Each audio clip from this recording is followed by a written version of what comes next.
Hi friends, இப்போ நம்ம சக்திவேல் பார்க்க போகிறோம். சக்திவேலில் வந்துட்டு ஏதாவது ஒரு முடிவு எடுத்து தானம்மா ஆகணும். செல்வி குழம்பிக்கிட்டே நிற்காதம்மான்ற மாதிரி இருக்குது. இன்னொரு பக்கம் வந்துட்டு நம்ம வேலனும் நம்ம சக்தியும் ரொமான்ஸ் மூடுக்கு போயிட்டாங்க. நம்ம வேலன் எப்போ பாரு இப்படியே தான் இருப்பியாடா போடாமல அப்படின்னு சொல்லிட்டு அவங்க தள்ளி விட்டு இந்தாண்ட வந்தால் செல்வி ஃபோன் பண்ணுறாங்க. சிவ பூஜையில் கரடி நுழைஞ்சிச்சேன்னு சொல்லிட்டு ஃபீல் பண்ணுறாப்புல தம்பி ஃபீல் பண்ணாதீங்க அப்படிங்கிற மாதிரி ஆயிடுச்சு.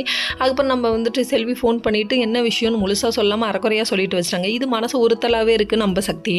அது மட்டுமா செல்வி வந்துட்டு அதுக்கப்புறம் சரி இவங்க 2 பேரும் சந்தோஷமாக இருக்கட்டும் நம்ம போய் பார்ப்போம்னு சொல்லிட்டு இவங்க கிளம்பி போயிட்டாங்க. யார் கூப்பிட்டான்னு பிரகாஷ் கூப்பிட்டான்னு கிளம்பி போயிட்டாங்க. இவங்க போனவங்க தனியாக போனாங்க. அவங்க அண்ணன் தீர சூரனை கூட்டிகிட்டு போனதுக்கப்புறமா அவர் அடி வாங்குறாரு. என்ன பண்ணுறது, அவங்க மொத்த குடும்பமும் அங்கே போயிடுச்சு.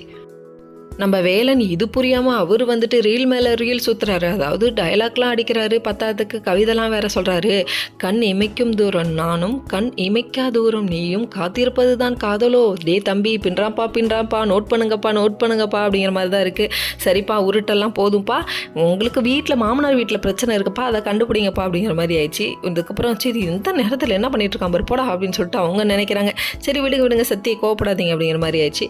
எனக்கு அதனால நான் உன்னை கரெக்ட் பண்ணி தீருவேன். இவங்க ஒரு பக்கத்து கங்கணம் கட்டி தீரிறாங்க. இன்னொரு பக்கம் அதான் நம்ம சேரன் இருக்காரு. சேரனும் பிரகாஷும் சண்டை போட்டு அடிச்சுக்கிட்டு இருக்காங்க. ஐயோ மலை உச்சியில இருந்து வந்து விளையாண்டுட்டு இருக்காங்களே பொங்கையா அப்படிங்கிற மாதிரி இருந்தது. அது மட்டும் இல்லைங்க, இவங்க அடிச்சுக்கிறத பார்த்தா அங்கிட்டு போய் ஓரமாக உட்காந்து மிச்சர் சாப்பிடுங்க அப்படிங்கிற மாதிரி இருந்தது. கடைசியில் பார்த்தா பிரகாஷ் கீழே விழுந்துட்டாரு மலையிலேருந்து. டே கை விட்டுறாதாங்க விட்டுட்டாங்க. Okay friends.